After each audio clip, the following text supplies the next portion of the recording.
What's going on, guys? Hope everybody's having a great day. We are playing some Dragonheir Silent Gods. This is a sponsored video for Dragonheir, so huge shout out to them for sponsoring the video.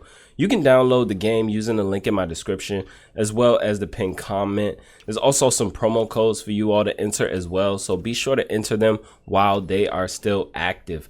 The game is available on Windows as well as Mac. You can get it on Epic and Steam players as well as iOS and Android mobile platforms.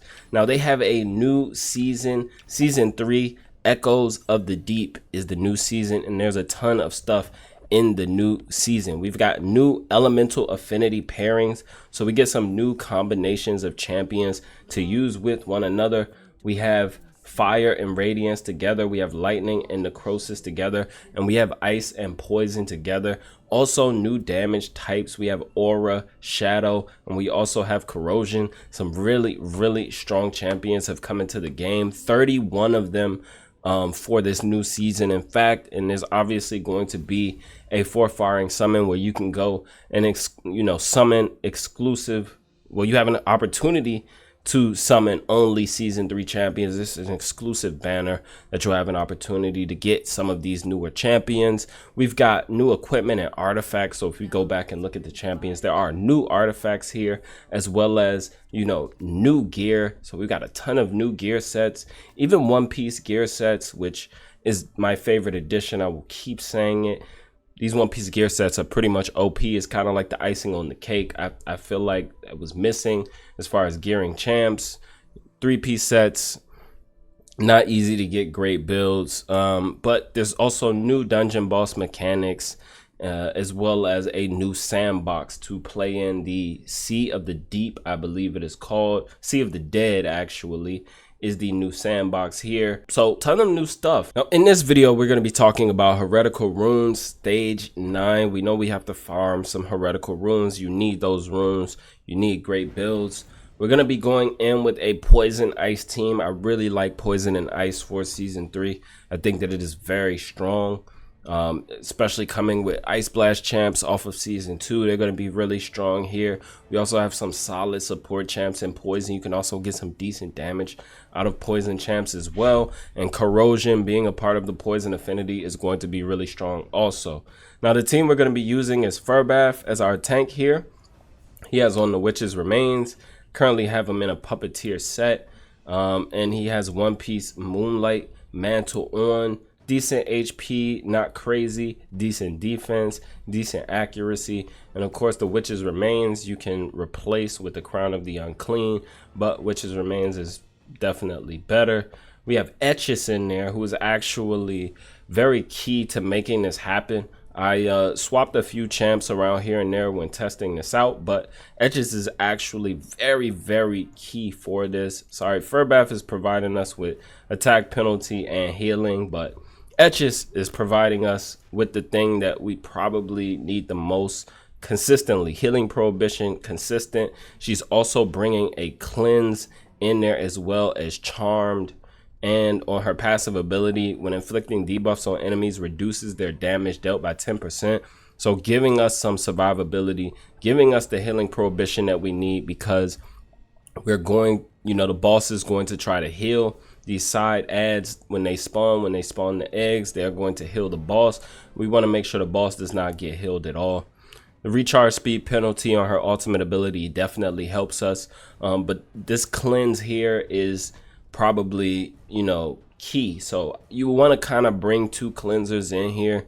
You could get by with one and another solid support that could potentially bring you a shield or something like that, some other form of sustain, whether it be damage reduction, increased defense, something like that to keep your team going.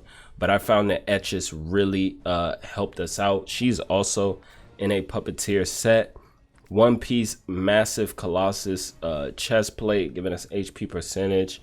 The wearer dispels 1 debuff whenever they cast the ultimate, so she's gonna cleanse anyway, but now she gets an opportunity to cleanse 2 debuffs because the boss is going to place burn and attack penalty on his abilities. So you do need to cleanse 2 debuffs, which is also why we're using Vikuk, who can cleanse 2 debuffs from us on his ultimate skill. He's also going to be providing some heals for the team as well.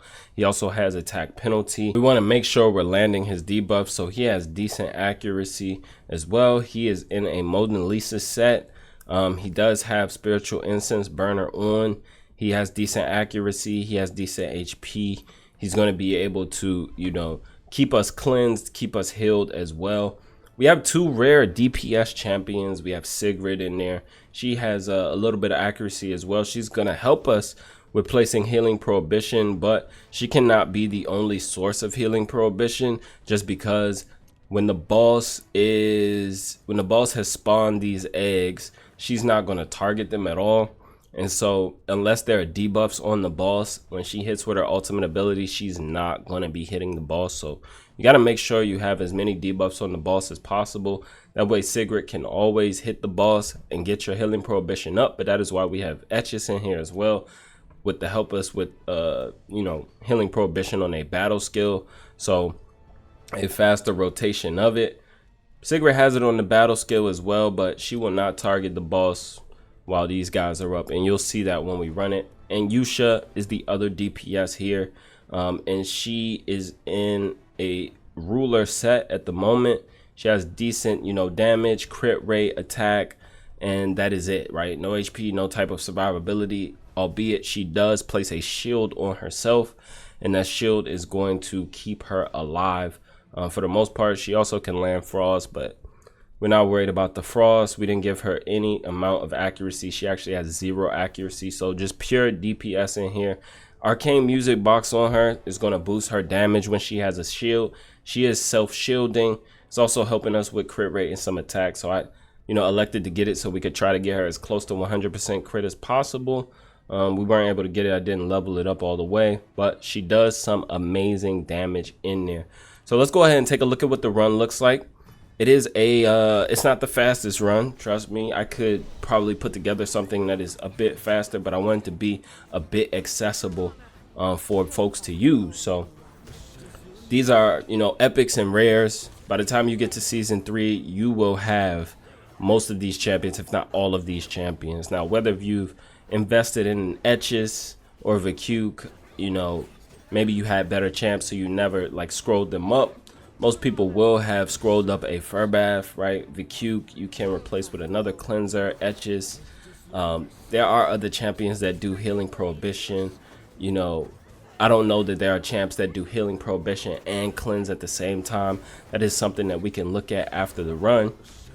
But as you can see here, you know, we've got consistent cleanse, we've got consistent healing.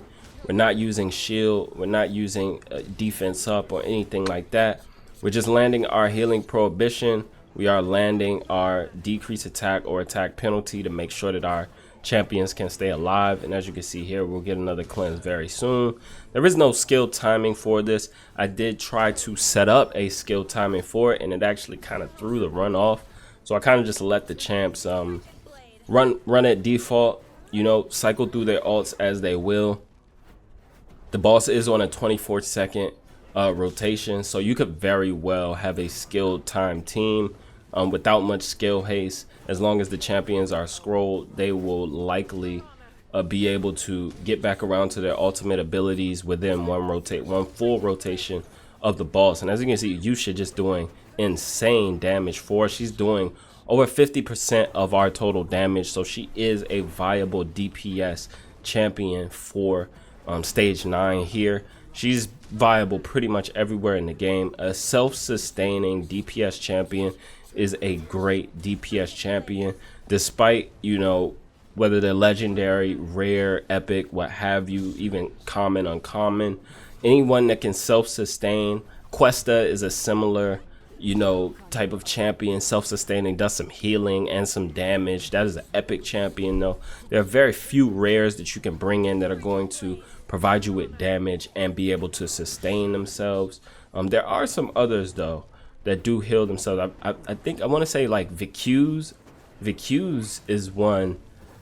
I want to say he's a common. Is he a common or a rare? I think he heals himself. I think he does have some self-sustain. So, you know, it is rare, but you do find champions that do this. And as you can see here, like time is ticking down. Boss's HP is ticking down, but we still have plenty of time here. The team is in no danger whatsoever. We have everything that we need. Most people are at full health or near it, and if they aren't, they will soon be there. We're going to get heal here from Vicuk. As you can see, this healing prohibition has been up pretty consistently. We're keeping debuffs up pretty consistently. We have solid damage, making sure we take down these small phoenixes. The boss does have 41 stacks of total damage bonus added, and we're still not really taking a beating here, which is great, because it shows that like you can allow these small birds here that spawn to take turns. They're going to add total stacks of damage, and it won't, you know, completely destroy your team as long as you have attack penalty up consistently, you have heals consistently. And as you can see here, we're going to finish the boss off in a second. Easy. So this is a pretty accessible team, guys. We've got 2 rare DPS champions in, right? All epic support cast in there.